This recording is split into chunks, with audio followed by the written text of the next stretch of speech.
Hoje eu quero falar um pouco sobre amargura, o que, o que a amargura pode gerar na vida de uma pessoa, quais as consequências de viver amargurado, o que costuma produzir essa amargura na vida de uma pessoa e qual é o caminho para a pessoa se libertar da amargura. Essa reflexão sobre amargura se baseia no livro de 1 Samuel, capítulo 1, que relata a história de Ana, uma mulher estéril, esposa de um sujeito chamado Eucana.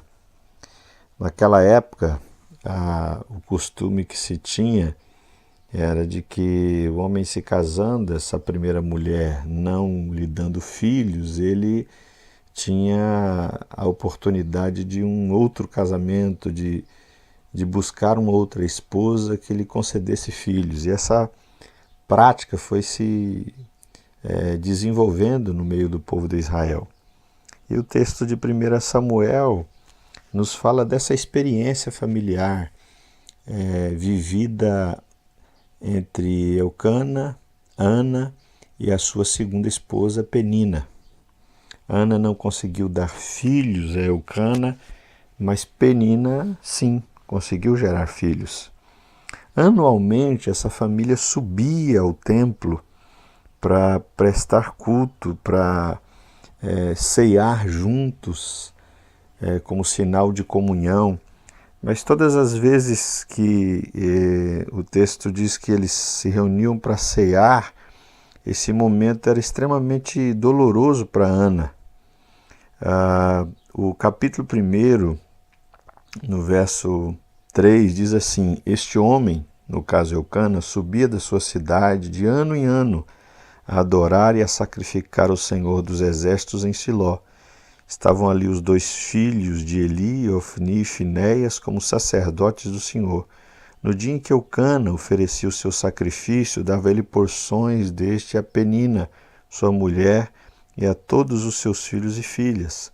A Ana, porém, dava porção dupla, porque ele a amava, ainda mesmo que o Senhor a houvesse deixado estéril. A sua rival a provocava excessivamente para irritar, porquanto o Senhor lhe havia cerrado a madre.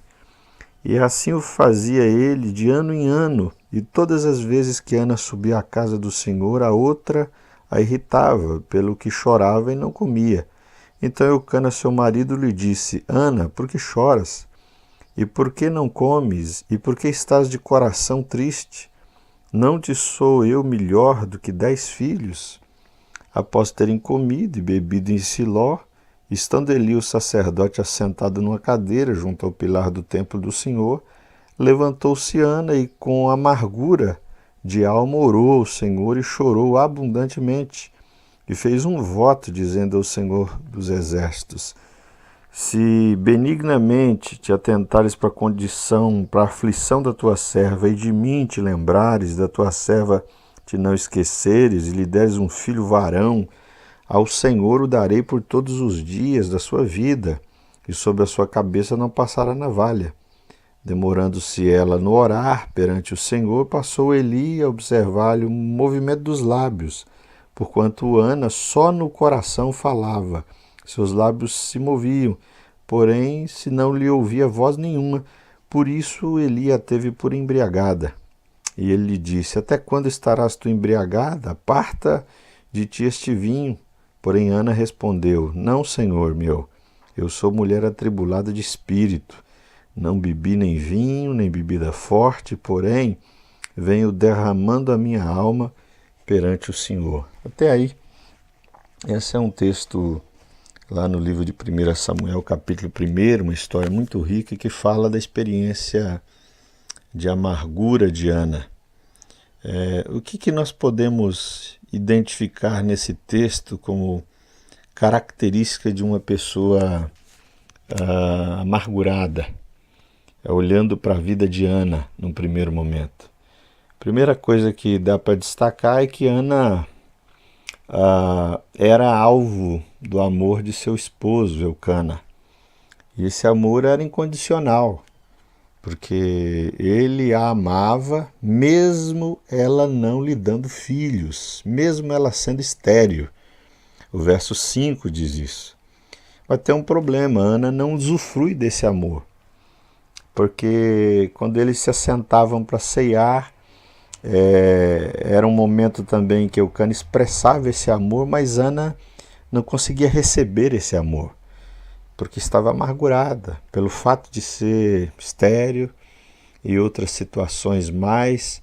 Então a amargura não permite que a gente desfrute do amor incondicional que muitas vezes as pessoas direcionam para conosco. Nós somos amados, mas não conseguimos usufruir, desfrutar esse amor quando nós estamos em amargura. Uma outra característica de uma pessoa amargurada, além dela não conseguir desfrutar das pessoas, do amor das pessoas, essa pessoa desenvolve uma postura de ingratidão. Ana parece ingrata com o esposo, porque o Eucana diz: por que teu coração está triste? Eu não sou para você melhor do que 10 filhos? Ou seja, o texto nos revela o quanto esse esposo, Eucana, era um homem bom, generoso, amoroso para com Ana. E por causa de sua amargura, Ana não consegue desenvolver uma postura de gratidão com relação ao seu esposo. E quantas vezes a amargura nos priva disso, nos priva de sermos gratos, de vivermos o contentamento. Hebreus 12:15, ainda para agravar mais a história da amargura, diz que uma pessoa amargurada, ela contagia outras pessoas. Ela acaba contaminando as outras pessoas. Outra coisa que caracteriza a vida de alguém amargurado é que essa pessoa, à semelhança de Ana, quando se assentava com a família para cear, para comer, era um momento de comunhão, ela não desfrutava desse momento de comunhão. O momento de comerem juntos era horrível para Ana. Ela não comia, ela só chorava. Então a amargura nos impede de desfrutar da comunhão, de desfrutar do amor. A amargura nos leva para a ingratidão, a amargura nos faz contagiar outras pessoas também. A amargura presente em nós acaba sendo propagada quando nós nos relacionamos com as pessoas. Agora, o que produz amargura? Talvez você se vê amargurado e se pergunta: o que produziu isso? A Bíblia nos apresenta, além de Ana, uma outra personagem no livro de Ruth, chamada Noemi, que perdeu o esposo e perdeu seus 2 filhos. E no livro de Ruth ela diz: não me chame mais Noemi, mas me chame Mara, porque em grande amargura me pôs o Senhor. Então os sofrimentos da vida, as dores, as perdas, se nós não soubermos lidar com isso tudo, isso pode produzir amargura, pode nos tornar alguém amargo, pode nos tornar pessoas amargas. Esse é o que a gente aprende com Noemi no livro de Ruth. Agora, olhando para Ana, o que produz essa amargura na vida de Ana? Primeiro é a humilhação. Ela era estéril, naquele tempo uma mulher estéril era sinônimo de uma mulher amaldiçoada por Deus. Não que Deus tivesse amaldiçoado, mas era assim que as pessoas viam. Era assim que as mulheres se sentiam também, humilhadas, se sentiam menores do que as outras, se sentiam menos abençoadas.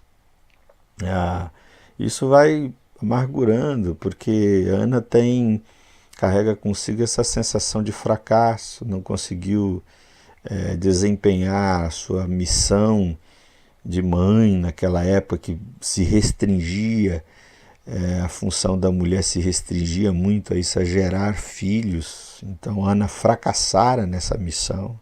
Esse sentimento de humilhação e de fracasso vai alimentando a amargura. E para se somar a isso, quando Ana se sentava com a família para cear, Penina, a outra companheira de seu esposo Eucana a provocava excessivamente para irritar Ana.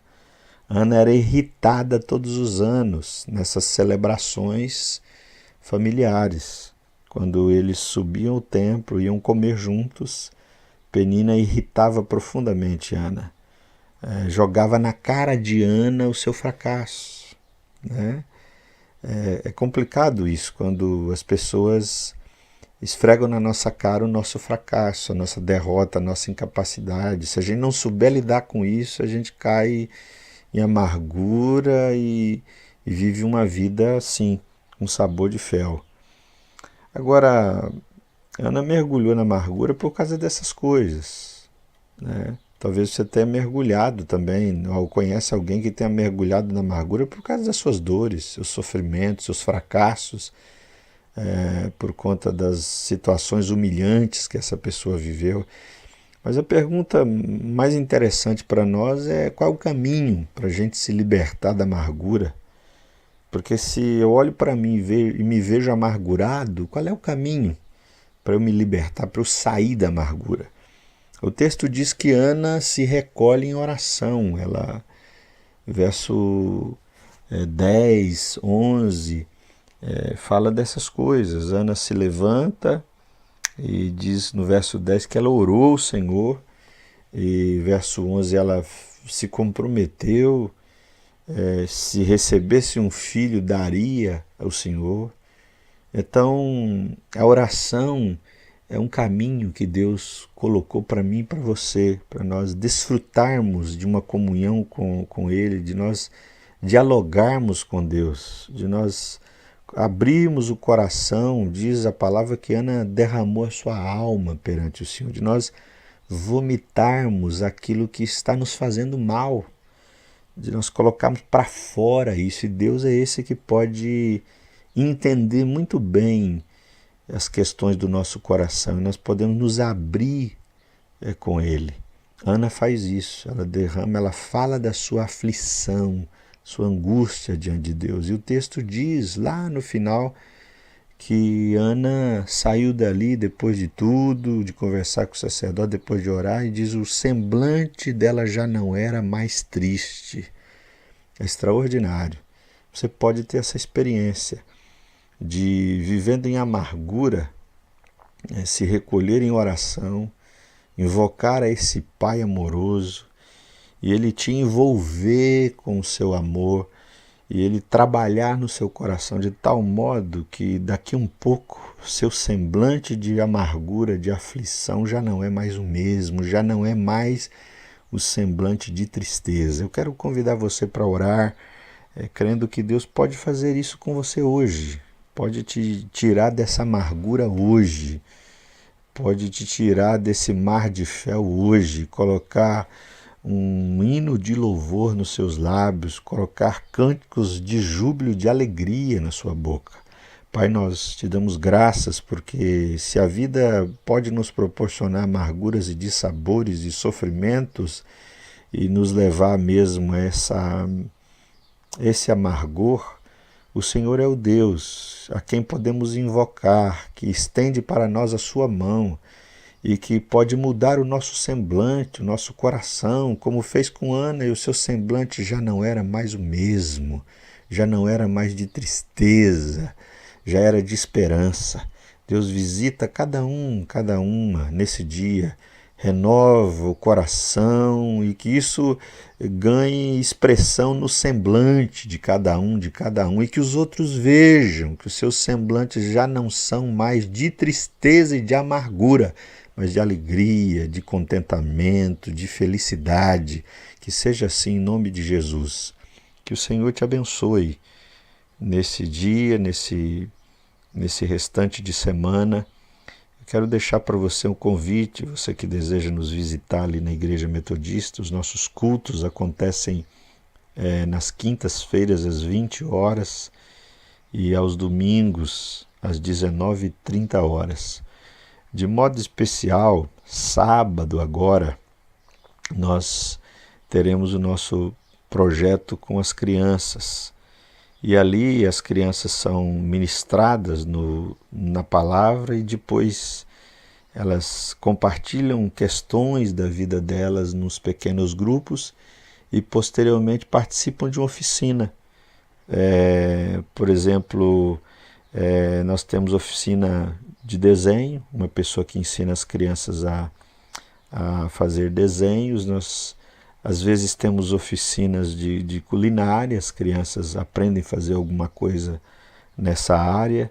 Então, tá aí o convite para você levar o teu filho, a tua filha. Começa às 3 horas e normalmente encerra às 6, 6h30. Será uma alegria receber você, ou se você decidir levar um filho, uma filha no projeto no sábado, será uma alegria recebê-los lá também. Que Deus te abençoe, um forte abraço.